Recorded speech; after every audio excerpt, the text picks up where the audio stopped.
another poster.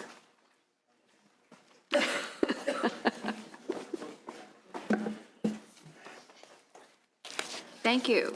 Please.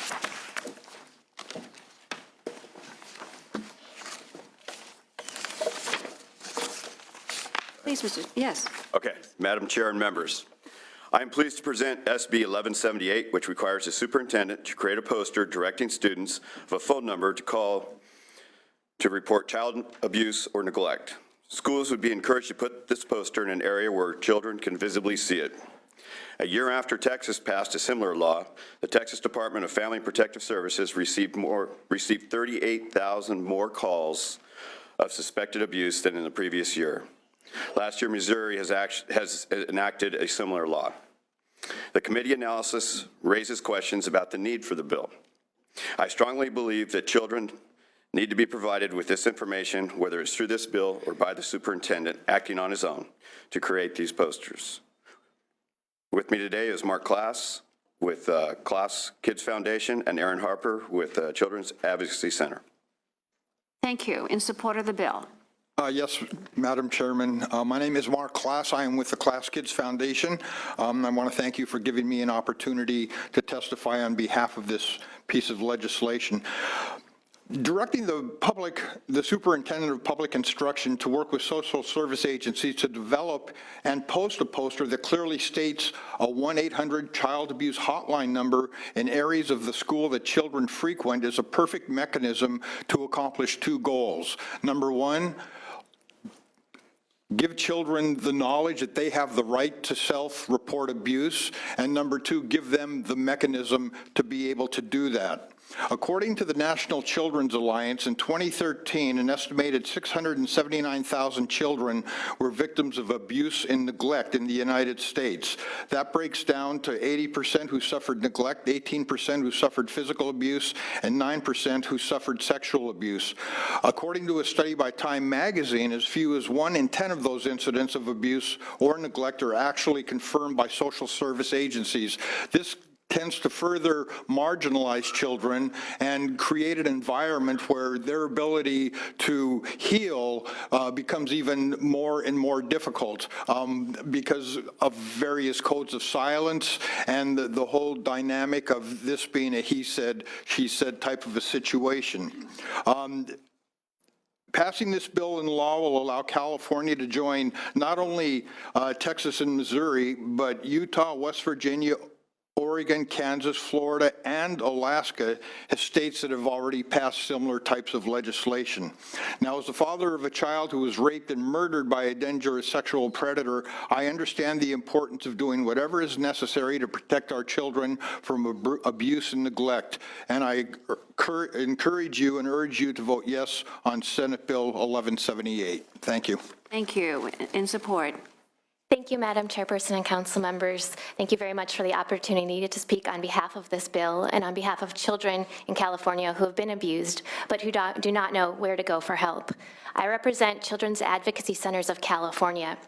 In 2015, our nationally accredited centers were involved in over 11,000 child abuse investigations in the state. We are on the front lines of child abuse in California, and we strongly urge the passage of SB 1178.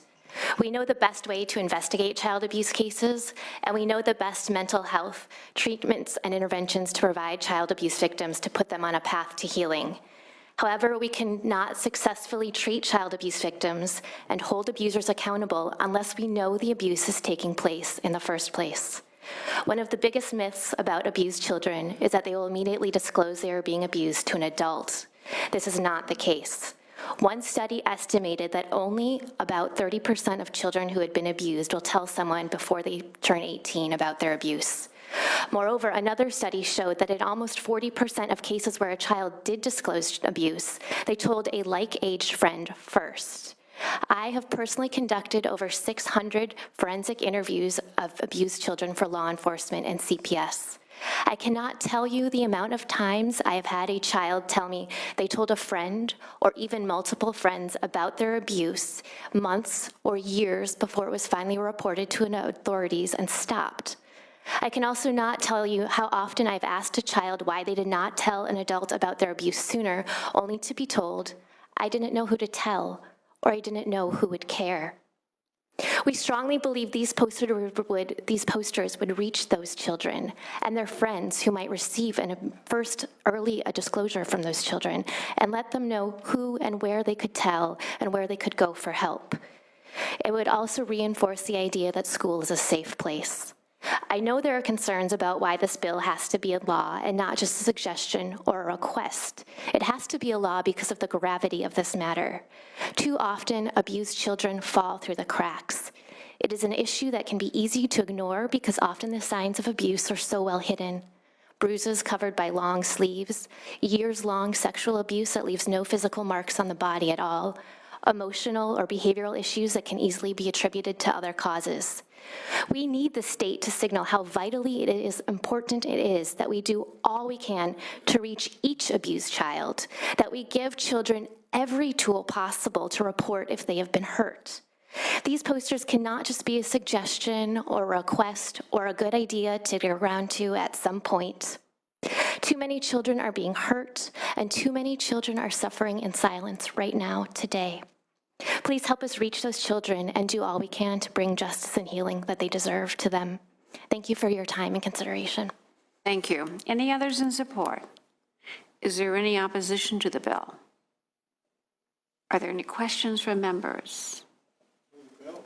Bill has been moved. Closing remarks, Senator Vidak. Thank you very much. I ask for your aye vote. Very nice. Okay, the bill has been moved. Let's call the roll, please. That's all right. No, we'll just, it's going to appropriations, right? Okay, no amendments? All right. Okay, this is item 7, SB 1178, due pass to appropriations. Lou? Aye. Lou, I. Block? Block, I. Hancock? Huff? Huff, I. Leyva? Leyva, I. Mendoza? Monning? Pan? Aye. Pan, I. Vidak? Aye. Vidak, I. That's 6-0. 6 votes. We'll leave the roll open for absent members. Thank you. All right, Senator Block.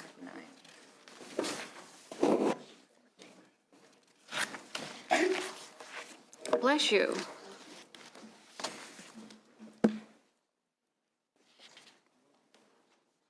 You have item 9, SB 1314, the best for last. Well, thank you for that editorial comment, Madam Chair. I agree. Okay, what this item is about, SB 1314, it fine-tunes some law related to the awarding of bachelor's degrees by community colleges. So remember a couple of years ago, this committee passed and ultimately the governor signed a bill that allows community colleges in California for the first time to offer a handful of 4-year degrees. There are 15 colleges participating in a pilot program. It's a pilot program so that we can work out whatever kinks there might be before hopefully expanding to many, many more community colleges. This year, the first cohorts of students began some of these 4-year community college programs, and this bill deals with correcting a potential problem in the law. SB 1314 clarifies that Cal Grant A assistance can be made available to community college students who are enrolled in these 4-year pilot baccalaureate programs. I'm happy to accept the committee's amendment that clarifies that the Cal Grant A award for these students will apply only to their upper division coursework while in the pilot. Typically, you see community college students are eligible to apply for and be granted Cal Grant A assistance, but lower division community college students who would qualify for Cal Grant A usually receive BOG waivers of their tuition and fees during their first 2 years, during their lower division years. So they don't need the Cal Grant A during those years. So what's typically been done is these funds are held because students have to apply within 1 year of graduation from high school. These funds are held for the students in a reserve until they transfer to a 4-year university. The students can then use them in for their upper division coursework at the 4-year university. Well, now that we've changed that, where they can do all 4 years at a community college, we have to make these funds available to students when they're still at the community college, but in their upper division work. And what this does, this bill, SB 1314, clarifies that these SB 850 pilot program students, while upper division, thanks to the amendment, qualify for this award. It's supported by the California Community College Chancellor's Office, supported by the Community College League of California, supported by multiple local districts. No opposition has been received, and I have witnesses here who will introduce themselves and identify the organizations they represent. Thank you very much. Please. Good morning. My name is Rosa Deanda, and I'm here on behalf of the California Community College Chancellor's Office. We are in strong support of SB 1314. The bill is an important policy step forward, we believe, because it would provide greater access for low-income students to the BA degree programs at community colleges. Several of the pilot programs will be fully operational by fall 2016, and many students in these programs will need the Cal Grant A award to pay for the units in upper division coursework. The upper division fee is currently set at $84 per semester unit. In contrast, the regular enrollment fee at a community college is $46 per semester unit. And it's important to note that 55% of our students receive a Board of Governors fee waiver. So we believe there's clearly a need for additional financial aid support for our students to successfully complete the baccalaureate degree program. We believe this SB 1415 holds great promise to help many of our students to work less, to attend college full-time, devote more of their time to their academic pursuits, and most importantly, to achieve the goal of a baccalaureate degree. So with that, I would thank you for your consideration, and I urge you to support the bill. I have here with me an expert from our Student Services Division on financial aid, Brian Dickinson, who can respond to any questions you may have. Thank you. In support of the bill. Good morning, Madam Chair, members of the committee. Ryan McElhaney with the Community College League of California, representing California's 72 community college districts. We agree with the Chancellor's Office that this is an excellent bill. It will permit community college students to focus more on their studies, work less, and ultimately be more academically successful. We also thank the committee for raising the question about whether or not the Cal Grant B tuition portion also needs to be clarified, and we would suggest also looking at the transfer award and whether or not that needs to be clarified for community college students. With that being said, we think this is an excellent bill, and we look forward to working with the author and the Student Aid Commission to answer those questions. Okay, thank you very much. Any others in support? Good morning, Chair. My name is Brennan Biggert. I'm with the California Student Aid Commission, and while the commission has not yet taken a position on this bill or any bill, we do have a commission meeting in early April, and we are recommending a strong support position. We will continue to work with the author's office as well as the community colleges to make sure that the students enrolled in these in the pilot programs can receive the financial aid package that any other baccalaureate student at a public institution in California can receive. Thank you. Okay, thank you. In support? Yes, in support. Thank you, Mark McDonald, McCallum Group. On behalf of the Foothill, De Anza, Kern, and San Diego Community College districts, all of which have baccalaureate pilot programs right now. These are four-year programs. The students should be eligible in their upper division coursework for the Cal Grant A. And we also appreciate, as the league mentioned, the clarification brought up in the analysis about the Cal Grant B as well, and we would urge your support on this. Thank you. Thank you. Okay, any others in support of the bill? Any opposition? The committee didn't receive any opposition. Any questions from members? No question from members. Any closing remarks, Senator? I urge your aye vote. Thank you. And what about the Cal Grant B program? And We will work with the various entities represented here between now and our next meeting to look at Cal Grant B2 and either incorporate that into this bill or run a separate bill. But what's there now is good. okay, all right. The bill has been moved. Let's call the roll. As amended, correct? Yes. As amended. Item 9, SB 1314, do pass as amended to appropriations. Lou? Aye. Lou, aye. Block? Aye. Block, aye. Hancock? Huff? Aye. Huff, aye. Leyva? Aye. Leyva, aye. Mendoza? Monning? Pan? Aye. Pan, aye. Vidak. Aye. Vidak, aye. Okay, six, we'll leave the roll open for absent members. The sergeants call our absent members so we can finalize the voting. Morale. So you're talking about the Morrell bill? Yeah. He could be a school for the anti-vaxxers. It's really bad stuff. And you're the key voter. He only has 3 votes. Mendoza, I think, is a co-op.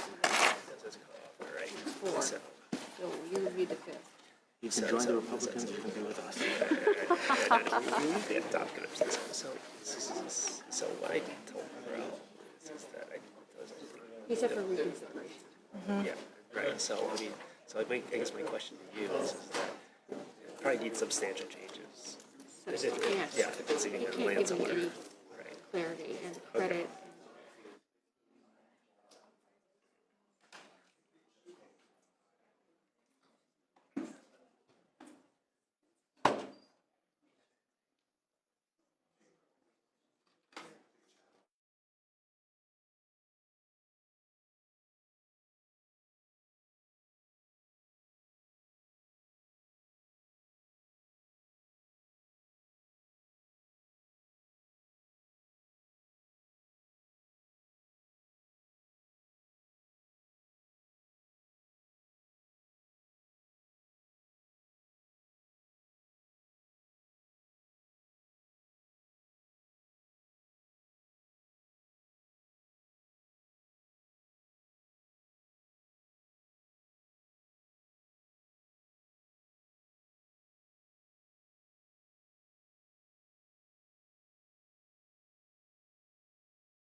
On,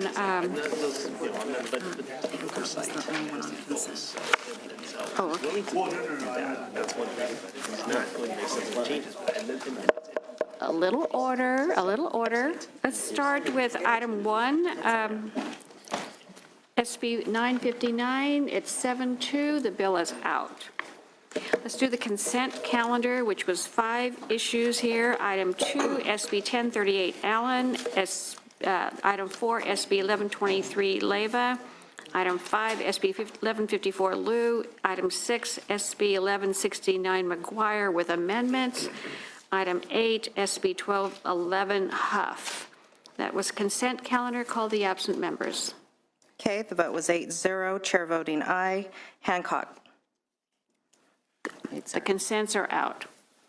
All right, item 3, SB 1042 Hancock. Call the absent members, please.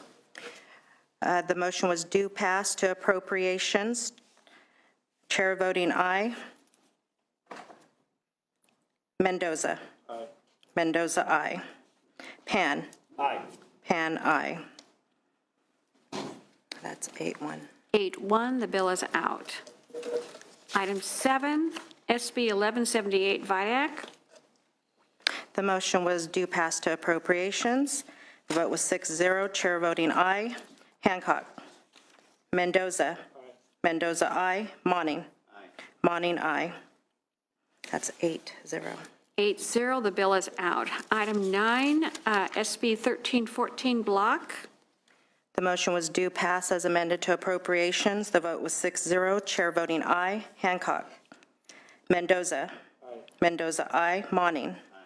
Monning, aye. That's 8-0. 8-0, the bill is out. Item 10, SB 1375 Jackson. Motion was due pass as amended to appropriations. The vote was 7-0, chair voting aye. Hancock. Mendoza. Mendoza, aye. 8-0. 8-0, the bill is out. Item 11, SB 1411 Runner. Motion due pass to appropriations. The vote was 5-0, chair voting aye. Hancock. Mendoza. Mendoza, aye. Monning. Monning, aye. Pan. Pan, aye. That's 8-0. 8-0, the bill is out. Item 12, SB 1435 Jackson. Motion is due pass as amended to appropriations. Vote 8-0. Chair voting aye. Hancock. Bill is 8-0, the bill is out. Item 13, SB 1457 Morel. Due pass to the floor. The vote was 3-4. Chair voting no. Mendoza. Aye. Mendoza, aye. Pan. That's 4-4. 4-4, the bill fails. We are allowed reconsideration. Okay, item 14, SB 1460 Leno. Due pass as amended to appropriations. The vote is 6-1. Chair voting aye. Mendoza. Aye. Mendoza, aye. Pan. Aye. Pan, aye. That's 8-1. 8-1, the bill is out. I'm sorry, Senator Monning? I'm sorry, item 6, why was that pulled? No, it's on consent. Consent as amended. Okay, thank you. Okay. No other bills. Thank you, members. Meeting adjourned.